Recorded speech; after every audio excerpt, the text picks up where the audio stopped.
From the macabre minds of Laughing Devil Production comes another story from the Nightshade Diary. You know what that means. Check under the bed and make sure no one or nothing is there. Is the closet door securely shut? Then leave your disbelief behind, amp up your imagination, and hang on tight for another ride into terror and mystery. And like all good horror stories, just imagine it's a dark and stormy night. And remember, screaming like a little girl is permitted.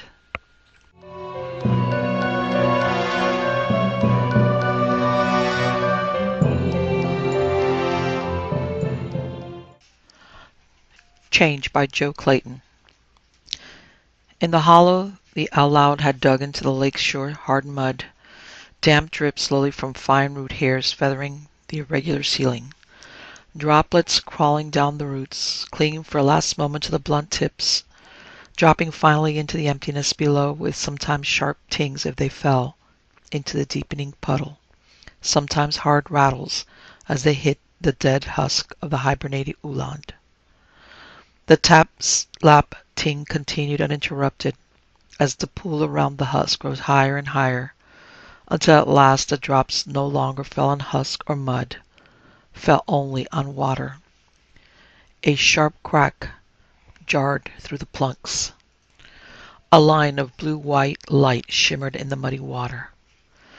The husk moved, lay still, moved again in short, sharp jerks, lay still again jolted about as the crack widened.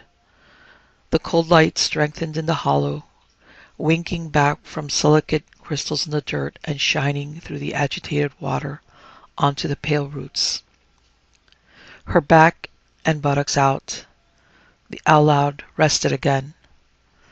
Then with one convulsive heave, she kicked free of the husk and straightened her cramped limbs. Her eyes were sealed shut, dark smudges behind translucent lids. Her head was studded with hundreds of small nodules, the tight coiled threads inside writhing and pressing against skin still too soft and thick for them to burst through. Skeleton and pulsing organs and the daughter within were dim shadows and flesh like milk glass lit by her self-generated radiance. Like a great worm, she wiggled up the slippery mud to the highest point of the hollow and began scratching blindly at the plug of packed earth that sealed her in. At first, her hands scrabbled over the cold soil without effect. Then her fingers broadened and grew harder until there were deep gouges that bit into the plug and tore away great gouts of earth. When she burst from the hollow, she crouched on the steep slope of the lake shore, blind head turning slowly from side to side, shape-shifting hands groping clumsily at the night air until she lost a sense of where she was and tumbled in an awkward sprawl into the water.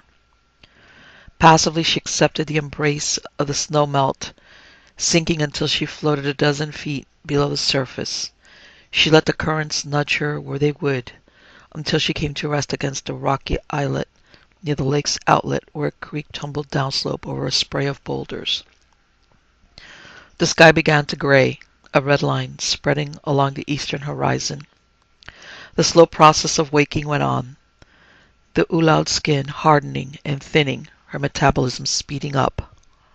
When sunlight touched her face, she stirred, opened her eyes, her ice-gray irids darkening to the color of wetted stone. Webs spread between lengthening fingers, gills opened on neck and chest. She breathed her first breath and began swimming, aimlessly at first. Then she became aware of hunger. She snatched a fish, tore it into small bits, held them in her toothless mouth while her digestive juices liquefied them. The day continued to brighten. She stopped swimming and floated upright in the center of the lake, her head a dozen feet below the surface, waiting with plant-like patience for the moment of ripeness. When the sun was directly overhead, shimmering down to her through the clear cold water, Her cilia burst from their modules, springing out from her head like dandelion fluff. The tendrils tasted the water, fluttered wildly. Change. Danger. She tasted it again. Poisons. Yes. Metals. Yes. Burning her cilia, oozing into her body. Other substances, unhealthy, disorienting. She raged about the ragged oval, trilling her fury, her outrage. Her lake and its contiguous land especially, but also every inch of the island, from the peak of her mountain to the seashore. This was her place, an extension of herself. Its violation was a knife in her flesh. But rage alone was futile. There was no healing in anger. So she calmed herself and let the water settle around her.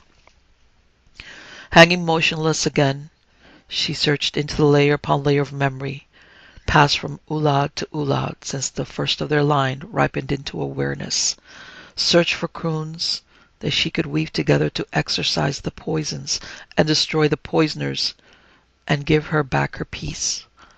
Shadows crept across the water as she considered and discarded. When she found what she sought, she abandoned memory for the moment and kicked toward the surface, her body altering as her head broke water, gill slits closing, air sacs thickening into lungs. Noise. Shrieks of hurting metal, thumpings and roarings, rattles and squeals. Sounds that hammered at her, louder than storms, terrible, punishing sounds, with their echoes bouncing back at her from her beloved mountain. They were all around her, everywhere. She couldn't tell where they were coming from. She shuddered and cowered in the water, unable to think or move, battered almost shapeless by the noise. Slowly, painfully, her cilia coiled tight against her head. She reduced her hearing, circumscribed it until the pummeling was bearable, and she could string thought to thought once more.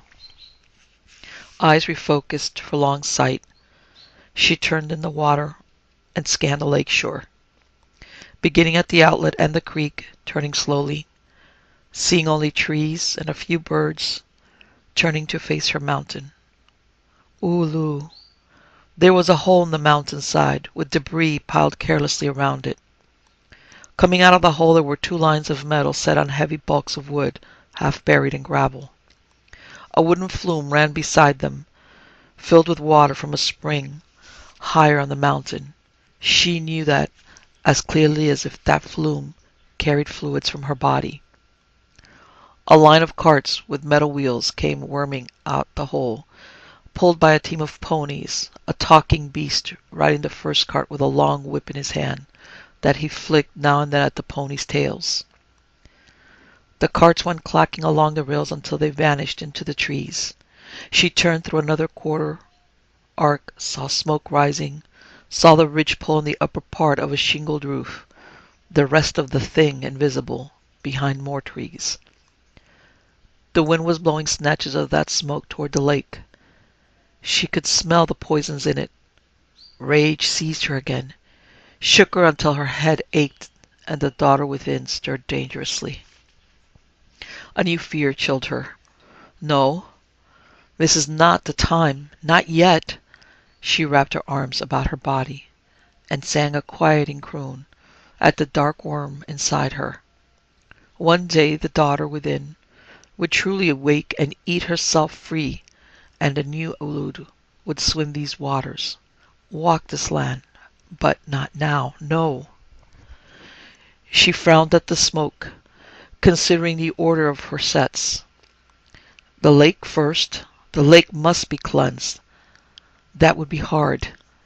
It would mean waiting and resting before she undertook the second act. No matter. The lake first. Then the thing that poisoned the lake. Then the beasts who built the thing. When the island was clean again, she could rest and consider the daughter and what the stirring meant. She drew power into herself and began singing, the new-made croon that shaped and ordered it. Water spouts like spinning tops grew from the surface of the lake, sucking up the tainted water and spitting it out, putrefied in the light, continual rain. The muck that poisoned it left isolated and thinking collars near the rim. The water cones swayed and twisted on their tiny bases as the pollutants continued to accumulate, wobbling more and more wildly as the Ulaud strained to hold them up, her cilia whipping in a white cloud above her head. Her croon grew more intense, louder, until the sound filled the lake valley and came murmuring back to her, weaving in and out of the thing sounds. When the burning in her cilia was gone, she wove a new trill into the croon, a trill that hooked into a high wind and drew it down across the spouts. Another trill. The stained collars turned to dust and the wind snatched them away, taking the poisons out over the ocean, away and away from her land. Her throat raw, her eyes burning, the Ulaud loosed the spouts and drifted into sleep, letting the lake currents take her until she lodged against the rocky islet, her body cradled by the cold water, her sleep so deep she knew nothing for many hours, missing completely the excited shouts from the smelter workers and their haphazard search of the lake and lakeshore. As if she hit at Toja and Moriwaya and the rest of the Wakasinriks infesting House and Island, and Isian and Tarag and Kumothat, and every muck that shamed the name Juanin with the way they sucked up to the conquerors. Tassian knelt on a piece of sacking and stubbed the trowel again and again into the dark, crumbly soil, loosening the earth about the bubble, roses with a controlled ferocity that sent the tight pink buds swaying on their curved stems. If old Myra found her out here working the earth like a farm girl, the hag would yell her into the house and scold her until a beating would be a welcome change.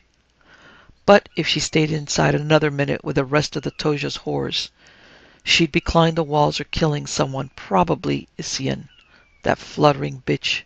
Fitha Spog, you'd think she'd have a proper value for herself, lovely as she is. Like Mama said, lovely is as lovely does. And that being so, I'm a hag as well. She straightened her spine, grunting with the effort, scraped the back of her hand across her forehead, ignoring the crumbs of dirt that dropped from the trowel onto her bulging middle. Awe, Awe, who am I to call them names for doing what they have to? It's their pride in it I spit on. Me? Toja's whore? She stuck the trowel into the earth beside her knee and began tweaking out chinchilla weedlings, whose small trefoils dyed her fingers green and raised a minty smell that bit sharply through the sweeter scent of the bubble buds. The odors brought back the time when she was free and young and exploding with the springtime. Before. She wrenched the trefoil loose and flung it away. Before. It was an ugly word. Ugly and filled with pain. Before. Yes. Before the Waka Anrics came in their hideous metal steamboats. Before the Riktua Apakura came with his Kaira and took the island away from the clan Juanin. Before his son, heir, Toja Apekojira, caught her carrying water from the spring and carried her off instead. Before she was heavy with his cursed brat. She'd shed it even now, given half a chance, and take her licks from the mother's Rathod for disdaining life. Half a chance, no chance. Old Moriwa, she did the divination and swore it was a boy. The only one he'd got with all his whores and his Kinrick wife, Namiwi. A knife-blade bitch, that one was, addicted to Laka and Baron in the bargain. Moriwa, fifth of Spog, I loathe that one. Old witch, Kinrick witch, doting on her fosterling boy, wanting what he wanted and ready to do anything to see he got it. But she was right, cursed the hag with boils and itches. A woman of the Juanin knew what her child was as soon as the child knew. He'd think she was trying to rid herself of her burden if he caught her out here now, so close to the herb garden. Fool man, there was nothing there that would do the job. She'd thought of that ages ago and given it up. The evil creature would beat her on the feet. Ah, yes, he would, and it would be a week at least before she could hobble about without weeping at the pain. She'd bite her lip until it bled before she'd weep in front of Isyan or any of that pack. She moved across to the tubers, began pitching back shoots and clearing away the weeds.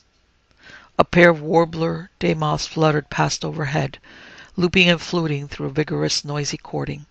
The chimer in the corner thrust its puzzle crown above the outwall and trapped late afternoon sunrise in yellow-green crystals that sang loudly enough to cut through the noise of the shearing sheds, down past a U-bend where the creek met the river. The sun was hot on her back and neck, a pleasant heat. The moist dark earth was cool and accepting under her. She forgot her servitude, forgot her resentments, forgot the dangers of lingering out here, forgot the boredom waiting inside the house, felt once again a part of earth and everything. A sound came down the mountain, an eerie rising and falling that stood the hairs up along her spine. Tassin shivered. The Ulad was awake at last, and she was raging. The smelter. Anyone with a grain of sense would know she'd hate it. The last Aradin to speak, the Ulad, died 30 years before, during the invasion. But the Awashin Sagolar took her role and told the Rick not to build a smelter up there. If you have a need for water, build your contrivance on the river, he said. She doesn't go there often, he said. You'll taint her lake, he said. She'll wake and destroy us all in hot anger, he added. And that was true. True it was, and true too that Toja would not hear him. Tassin got heavily to her feet, shook out her skirt, hid the trowel behind the loose brick beside the kitchen door. Toja never listens to what he doesn't want to hear. The Awashin tried, and all he got for it was his tongue ripped out. Poor man. Oh, the poor man. That won't work with her, you bastard son of a bastard line. Her you'll hear, oh yes. She looked at her hands. They were stained with earth and green ooze. Awe, awe, I'd better get inside. Marwaya caught her going back up the stairs. And where have you been? Though it gave her gas to do it, Tassin bowed her head and bent her knee in a sketch of a curtsy. In the garden, listening to the song of the mountain, Tika Marawa. You should be resting. Respectfully, Tikan Morawa. It is you keeping me from my bath and bed. The old woman scowled at her. Tassin could see her wrinkled hand itching to slap. When the boy is born, we'll see, we'll see. Ah, Ra, Tikwan Marawa, Tassin said politely and brushed past her. The bath she'd ordered was waiting, the water tepid, the scent gone stale a bit. But she sank neck deep into the infusion and lay there floating, feeling the warmth creep into her and erode away a moiety of her fears. She sniffed at her hands before she washed them, smelling the earth again, drawing a bit of strength from it, clearing the dither from her mind. Ah, well, I know what I should do, but how I'll do it, that's another thing altogether. She was afraid again and cold. More than the cooling of the water could be blamed for. She turned the tap and let the hot water come splashing in. Give them this. The Waka Ekenriks were good for something. Running water, hot and cold, and lamps that didn't smoke and choke you, and inside toilets and steam irons that didn't burn you. And what you were pressing, and mirrors you could actually see your face in, and books.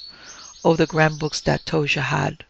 Books she never saw him open except once, late at night, when she couldn't sleep and wanted something to pass the hours until dawn. Except for the books, that was an evil, evil room. She hated it.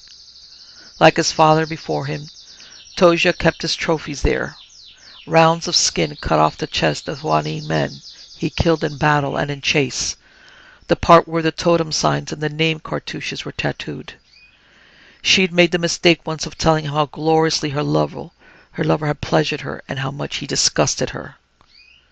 That was the night he showed her the round from Ton's chest, smooth and supple, a long time tanned. He watched her vomit and scream and pull out chunks of hair. He sat there holding the round of skin and watched her cry until she'd wrung all the tears from her body. He sat there silent, without moving, all the time of her grief. Then he walked away and left her. She never saw that skin again. It wasn't with the others when she looked. Isian kicked at the door. "You asleep in there, you long-faced you? Have some consideration, will you?" She kept on yammering and punctuating her yammer with more kicks and a bang or two. "Shut up, Ghasti," Tassin yelled back. Groaning at the effort, she caught hold of the towel rail and lifted her clumsy body from the water. She hobbled to the door, banged her fist on it. "You don't stop your blathering, I'll set my fist to your blue eye, and you won't be seeing a thing but black for the next 7 days." In the ensuing silence, Tassin toweled herself as dry as she could. Having wrapped a quilted robe about herself and tied the belt, she lifted the latch, straight-armed the door open, and marched out, her belling going before her. Toja's get that Isian wouldn't have the nerve to lay a hand on. An hour after midnight, a work bag hanging on her shoulder, Tassin slipped from her room. She listened a moment, grinned as she heard Morowa snoring, stretched out on the pallet dragged across the door. "Bad dreams and bellyaches, and knowing that your bones are sore for nothing, hag. I'm using the headwife's exit." Keeping close to the wall, she ghosted to Namiwi's door, took a butter knife out of the bag, and pushed back the tongue of the lock. When she had the door open, she dug out the wad of bread that she stuck in there to keep the tongue from going all the way in when Namiwi turned the key, tossed the bread aside, and walked into the sitting room. She listened a moment at the bedroom door, heard what she expected to hear. All the livelong day Namiwi had been acid as a just-budded grape, temperish from need. Now she was muttering and giggling, making the bed creak as she thrashed about, chewing Icha, and not about to care if the world went red and turned to dust. Tassin crossed to the door into the hall and swung up the bar, eased the door open a crack, and looked along the hallway. There was no guard out there.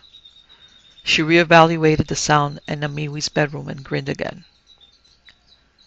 The gander's getting sauce tonight, and all the luck in the world to the cook. She still thought Namiwi was a bitch on wheels, but there was a touch of fellow feeling in her as she slipped through the dark, silent halls and crept into the kitchen. By smell and by feel she found bread and cheese and stuffed them into the work bag, then fumbled her way to the door that led from the kitchen into the stables. She groped across the table, unbarred, and pushed open the door to the outside, and let the light of the full moon come flooding in. There wasn't much likelihood she'd be interrupted. Tassiachin, the stableman, was snoring in the loft, and fumes of surflon came dropping down to mix with hay and horse. Nose twitching, rubbing Sneeze's back, she saddled and bridled one of the gentler geldings, hauled herself into the saddle, and clattered out to find the smelter road. It was a long road and a hard one, and she had hours before her to regret this, but all the regrets in the world wouldn't change what had to be. It was early morning when the Ulad woke, a crisp, clear morning with a vigorous breeze that ruffled the surface of the lake and set glitters dancing through the water. She looped and tumbled about the lake in a dance of celebration that woke echoes in the liquids of her body until they fizzed through her in joyous effervescence. Hungry, she caught 3 fish and ate them in her slow way, continuing to announce her contentment with bits of wordless song between dissolving bites. Then she put her joy away. Time to prepare the second act. She floated upright in the middle of the lake and thought. It was a strong thing. Stone and mortar, black iron, and iron's tougher cousin, Unmasking it would take a very strong croon, and a long one, and drain away her strength. She searched memory once more. A croon for metal things. Some way to erase that monster roaring in her valley. A croon for building, yes. It could be twisted thus, and turned toward unbuilding. A croon for shielding, yes. Ah, yes. Turn it thus, and thread it in the other, yes. Undo the thing. Undo the disease that made the thing. The talking beast, the tool makers. Clean the island of them all. Let them rot and feed the beasts and the plants instead of feeding on them. Yes. She thought some more. Yes, let them feed me. She had to be strong, and fish wouldn't do it. She needed blood. The Ulaud sat beneath the flume and watched poison gush into the lake. Watched the gush die to a trickle, then a few drops.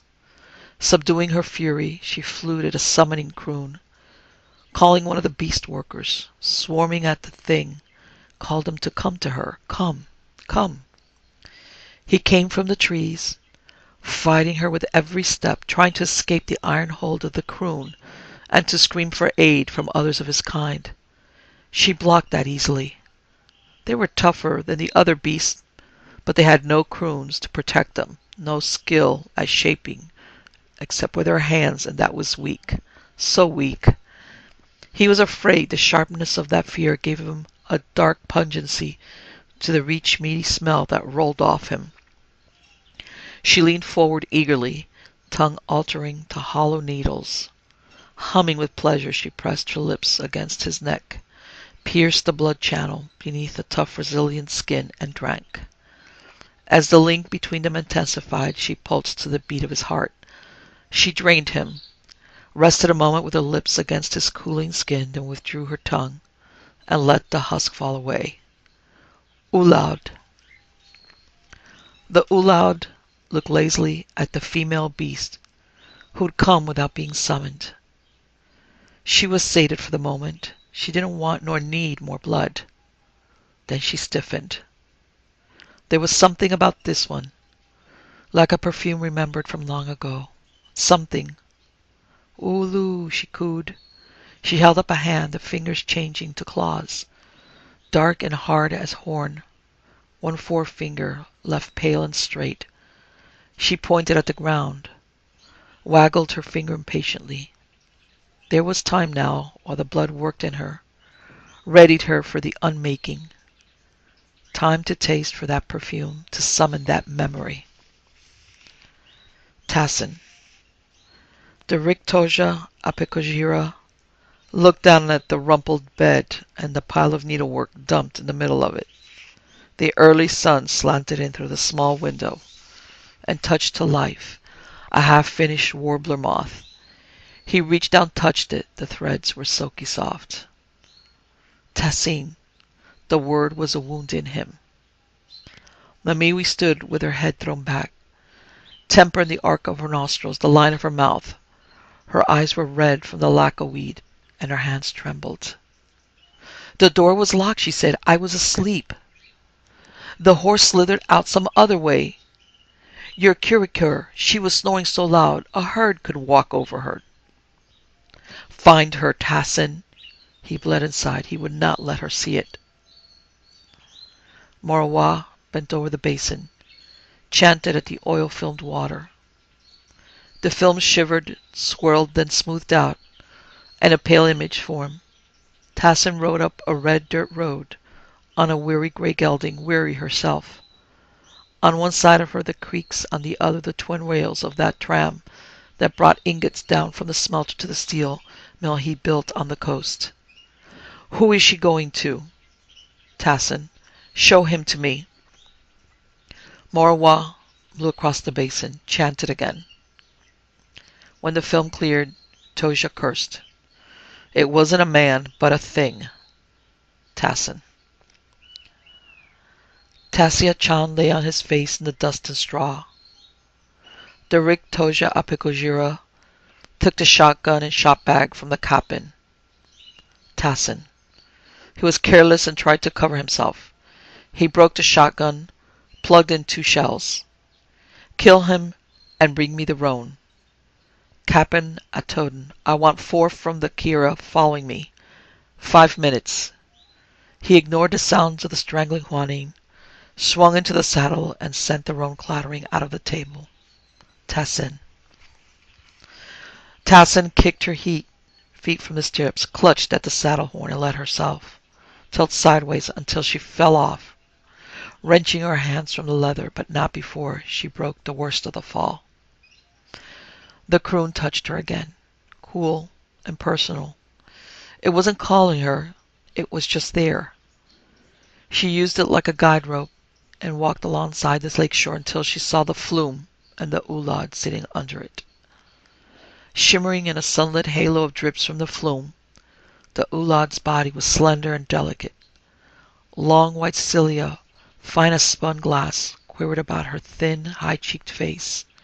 Stone-colored eyes stared at her. I came to tell you. Ulu. The Ulad pressed her fingers across her lips, then pointed at the ground again. Fitha Spog. Tassin lowered herself awkwardly to her knees, eased her legs around, and got herself seated. Ulaud. The Ulad's crinkled round mouth pursed tighter. She began to hum. No, Tassin held up a hand, palm out. No, I came to tell you it isn't us. It isn't the Huanin who did this. Leave us alone. The Ulaud looked from the body crumpled by her feet to Tassin. She shrugged as if to say it's all the same. Tassin clenched her fist, her temper up. The Huanin belong to the land as much as you. Ulaud Kuna. You can kill me for saying it, but then you'll kill me tomorrow, if not today. And what's a day, more or less? Ulu, the Ulaud sang. Greet you, talking beast. Come here, give me blood. Tassin gasped. Awe, awe, I will not, she said forcefully. Walk to my own funeral, you're saying? It's kicking and yelling I plan to go, not meek as a mewling ewe lamb. I could be lying in a warm bed now, with whores fetching my tea, and an ugly big man kissing my toes. Instead, I swore my tailbone down till my neck slits on my rump, coming up here to argue my life from you. Ulu, the Ulad sang, come here, beasts, give me blood. Beast I am not, I am Huanin, I am Tassin. Give me my name. Ulu, the Ulad cooed. She stretched out her hands. Come here, Tassin. Give me blood.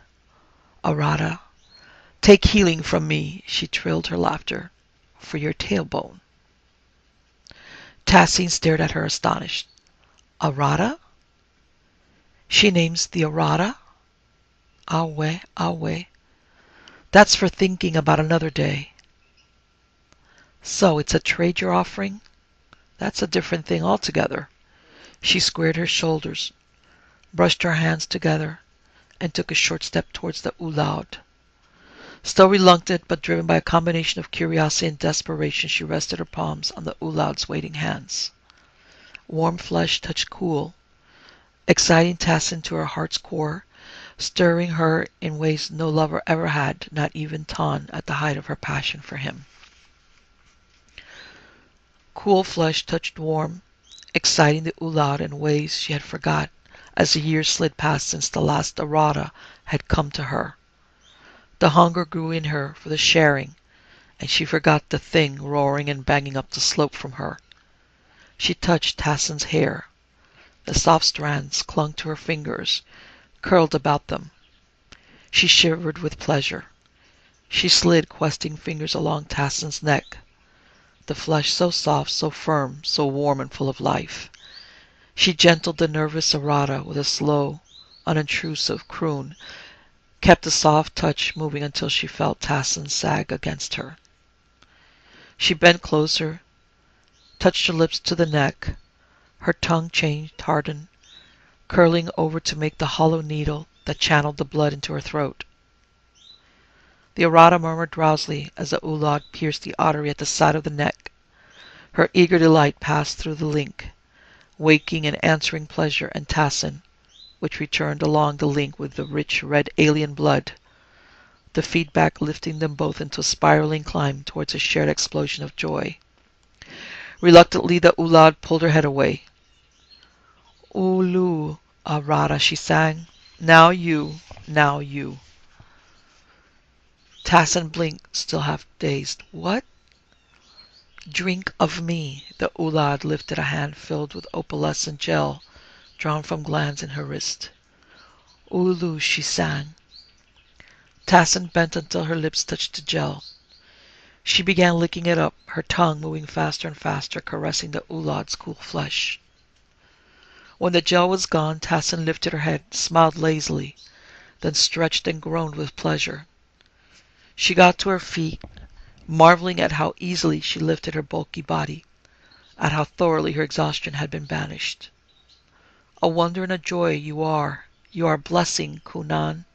She smelled, a broad three-corner thing that warmed the Ulad head to foot. Then she winced as another chain of cars came down from the mine, squealing and knocking together, rumbling as they offloaded their rocks into the crushers. The Ulad got to her feet, took the Arata's hand, drew Tassin tight against her. Ulu, she sang, sing with me, Arata. It is time. She began a high, whining croon that tore from her throat and made her cilia jerk and shudder. Behind her the water came roaring against the rocks, great waves twice her height, racing in successive lines against the lake. Air whirled about them in a vortex that whipped violently through the trees and lifted sand and debris in a rising tide that blanked out everything around them. The air in the world's eyes hummed and thickened. The stones shifted underneath their feet, alive and unstable. With a last howl torn from her straining throat, the Ulad loosed the unmasking she had shaped. And the mine and the miners in it were not. And the iron cars were not. And the rails and ties were not. And the crusher shuddered and screamed and was not. And the smelter cracked and broke into dust, and even the dust was not. The air hung motionless. The trees stood motionless. Branches arched, leaves caught in mid-flutter. The lake water was frozen in serried peaks. The earth waited. The Ulad felt the moment burst within her, darkness splintering into light. The light shrinking to a vibrating dot. The trees shivered and groaned. The lake fell in on itself and came finally to its usual soft lap-lapping. The earth rumbled and shifted as it settled back to its heavy sleep. Toja rode from under the trees, the roan lathered and stumbling. He pulled him up, sat there staring at the Ulad and Tassin. Tassin blinked from her daze. For a moment she was both Juanine and Ulad and didn't understand who or what he was. Then she knew he was Toja, come for her. He shifted, come for her with a shotgun in his hands. She pulled free from the Ulad. Go, she cried, get away, he'll kill you. Ah-ra, Ulu. She started to push the Ulad into the water, but she was too late. The shotgun coughed, the Ulad's head came apart. Tassin screamed and fainted, falling across Ulad's body, crushing it to a smear on the stone. She woke in her own bed with Morawa glowering down at her. What did you think you were doing, cow? Tassin turned her head away. She remembered the Ulad and felt a great emptiness, a grief that nothing would assuage. Morawa slapped her, leaving a red print on her face. You don't turn away from me, whore, and you're not getting out of this bed alone until the boy is born. You hear me? Tassin looked past her and said nothing. Morawa lifted her hand and shrugged. You don't matter, she said. Nothing you do matters anymore. You're for the strangler's noose when you've done your job.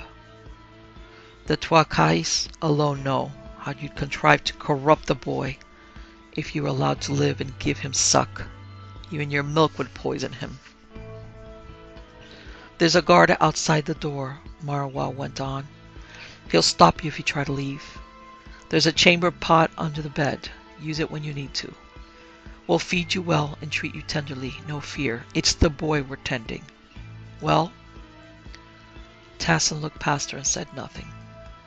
Marwa scowled, shook her head and left. One day passed and another. Late in the third night, when the full moon shone silver gilt through her window, painting an image of the new iron grating across the coverlet on her bed, Tassin felt a croon grow within her, a song without words, tiny, silent, vibrating inside her bones. At first she didn't understand. She listened, then she knew. It was the daughter within. Forced prematurely from the Ulaud, it had crept inside her body, nestled against Toja's son. It was growing in her, feeding on Toja's son, taking his place. She smiled into the dark, content. Toja aimed for the Ulaud and killed his son instead. She lay quiet a while, savoring the irony, listening to the song of the daughter within. Then she began planning her escape.